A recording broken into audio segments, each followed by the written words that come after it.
नमस्कार विद्यार्थी मित्रांनो, डबल अकॅडमी या ई लर्निंग प्लॅटफॉर्म मध्ये आपल्या सगळ्यांचे स्वागत आहे। आज आपण या व्हिडिओ मार्फत बघणार आहेत की NMMS एक्झाम जी की येत्या 28 डिसेंबरला आहे। आता मोजून एक महिना आपल्याकडे 30 दिवस उरलेले आहेत। त्यामध्ये तुम्हाला कसा अभ्यास करायचा आहे आणि कोणते ते इम्पॉर्टंट टॉपिक्स आहेत ज्यावर जास्तीत जास्त भर देऊन तुम्हाला रिव्हिजन करायचे आहे ते आज आपण बघूया। तर आपल्याकडे NMMS एक्झामचे बॅचेस कंडक्ट केले जातात।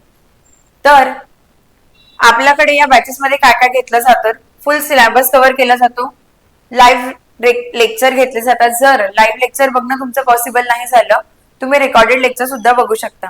ते रेकॉर्डेड लेक्चर तुम्ही डाउनलोड करून अनलिमिटेड टाइम बघण्याचा ऍक्सेस तुमच्याकडे असतो। याच बॅच मध्ये आपण सिलेबस प्लस PYQ सुद्धा घेतो, म्हणजे की आतापर्यंत NMMS एक्झाम मध्ये जेवढ्या पण वर्षीचे पेपर झाले त्यांचं आपण फुल अनालिसिस बघतो। त्यानुसार आपल्याला कळतं की कोणता टॉपिक इम्पॉर्टंट आहे आणि कुठनं हे क्वेश्चन्स आलेले आहेत। आणि टेस्ट सिरीज सुद्धा आम्ही तुम्हाला मोफतच अवेलेबल करवतो। त्या सोबत जे पण आम्ही शिकवू ते ई बुक नोट्स फॉर्म मध्ये म्हणजे PDF फॉर्म मध्ये तुम्हाला अवेलेबल होणार आहे, जे की तुम्हाला रिव्हिजन साठी मोस्ट इम्पॉर्टंट असते। बरोबर आहे। या सगळ्या फॅसिलिटीज सोबत आपल्याकडे एक होलसम बॅच अवेलेबल आहे। तर ती नवीन बॅच सुरू होणार आहे पुढच्या वर्षासाठी म्हणून। तर जर तुम्हाला बॅच जॉईन करायची असेल तर दिल्या गेलेल्या नंबरवर कॉन्टॅक्ट करायचा आहे। आणि का बरं ही बॅच आता जॉईन करायची आहे की आपण एक्झाम फक्त आणि फक्त 8वी स्टुडंट देऊ शकतात, ना 8वीच्या पहिले ना 8वीच्या नंतर। तर ही थोडंफार काहीतरी त्याच्यात टफ क्वेश्चन्स येणारच आहेत। त्यामुळे आपल्याला एक वर्षा पहिले जर आपण थोडंसं स्टडी करू तर ती एक्झाम क्रॅक होण्याचे चान्सेस जास्तीत जास्त वाढतील। ठीक आहे। तर जर तुम्हाला बॅच जॉईन करायची असेल आणि विथ ऑफर तर दिल्या गेलेल्या नंबरवर तुम्हाला कॉन्टॅक्ट करायचा आहे। चला आता आपण बघूया की कोणते कोणते मोस्ट इम्पॉर्टंट टॉपिक्स आहेत मॅथ मध्ये, जे की मॅथमेटिक्स ऍप्टिट्यूड टेस्ट असते। त्यामध्ये काय आहे, 90 क्वेश्चन्स येतात, 90 मिनिट्स असतात, माहिती आहे तुम्हाला। आणि त्यामध्ये टॉपिक्स इम्पॉर्टंट हे आहेत की सगळ्यात इम्पॉर्टंट आहे अनालॉजी वाले क्वेश्चन्स। आपण सगळे टॉपिक घेतलेले आहेत, बॅच ज्यांनी लावलेली आहे त्यांना माहितीच आहे। त्यानंतर कोडिंग डिकोडिंग सुद्धा one of the most important topic आहे। यावर क्वेश्चन येतो म्हणजे येतोच। ठीक आहे, तुम्ही PYQ अनालिसिस मध्ये सुद्धा बघितलं असणार। त्यानंतर नॉन वर्बल रिझनिंग, यासाठी थोडी प्रॅक्टिस इम्पॉर्टंट असते।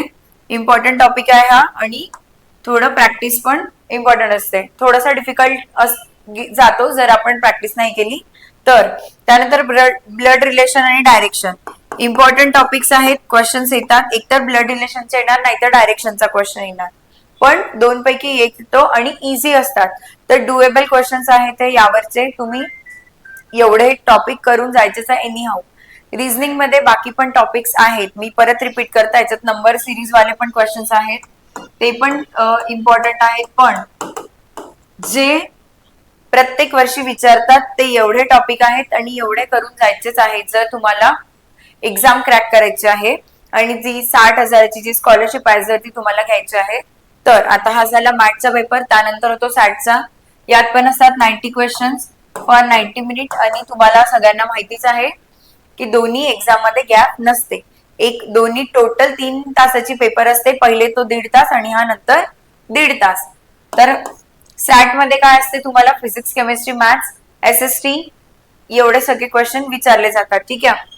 फिजिक्स मधलं motion, force, work and energy, ठीक आहे, motion, force, work and energy. त्यानंतर साऊंड आणि लाईट, साऊंड वरचे क्वेश्चन MCQ फॉर्म मध्ये भरपूर विचारले जाऊ शकतात। ठीक आहे, ते फॅक्ट्सच्या फॉर्म मध्ये जास्त विचारले जातात।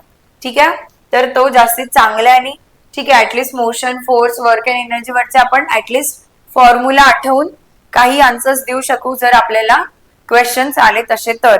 पण साऊंड वरचे फॅक्च्युअल क्वेश्चन्स असतात किंवा लाईट वरचे पण, तर त्याच्यासाठी तुम्हाला डीप लर्न ऍटलिस्ट इम्पॉर्टंट आहे। तुम्हाला तो जो लर्निंग स्किल आहे ती इम्पॉर्टंट आहे। ठीक आहे, रीडिंग स्किल सुद्धा। केमिस्ट्री मधले acids, bases, salts, metals, non metals यातले सगळे फॅक्च्युअल क्वेश्चन्स विचारले जातात। जर आन्सर्स तुम्हाला सॉल्व्ह करण्यावाले क्वेश्चन्स आले त्याच्यासाठी पण तुम्हाला फॅक्ट्स लर्न करणं जरुरी आहे। त्यानंतर बायो मधले cell, micro organisms, human body system, म्हणजे ऑलमोस्ट सगळं जेवढा पण आपला 7वीचा सिलेबस आहे, 7th स्टँडर्डचा जेवढा पण आपला सिलेबस आहे त्यातले सगळे इम्पॉर्टंट टॉपिक्स वर फिजिक्स केमिस्ट्री बायो वर क्वेश्चन विचारले जातात। ठीक आहे. त्यानंतर आपण बघू SST मध्ये काय इम्पॉर्टंट आहे. इथे तो जो आपला इंडिपेंडन्स वाले क्वेश्चन्स असतात ते रीड करून जायचे आहे. जी मुवमेंट जितक्या पण होत्या किंवा गांधीजींशी रिलेटेड काही क्वेश्चन्स ते सगळं रीड करून जायचं. ठीक आहे. जिओग्राफी मध्ये नॅचरल मुवमेंट्स त्यावरचे रिलेटेड डेफिनेशन्स ज्या आहेत त्या सगळ्या रीड करून जायच्या. ठीक आहे. मोस्टली यावर डेफिनेशन्स किंवा इंडेक्सेस असतात त्यावरचे क्वेश्चन विचारले जातात. त्यानंतर सिविक्स मध्ये वेगवेगळ्या बॉडीज विषयी क्वेश्चन विचारले जातात. तेवढं रीड करून जायचं. ठीक आहे. आणि जर आर्टिकल असेल आर्टिकल विषयी पण क्वेश्चन विचारू शकतात. ठीक आहे. एवढे होते आजचे हे इम्पॉर्टंट टॉपिक. ठीक आहे. समजलेलं आहे सगळ्यांना? जर काही डाऊट असेल उरलेला तुम्हाला तुम्ही कमेंट्स करू शकता. आणि ऑल द बेस्ट. घाबरून जायचं नाही आहे. 1 महिना आहे. जास्तीत जास्त रिव्हिजन करा.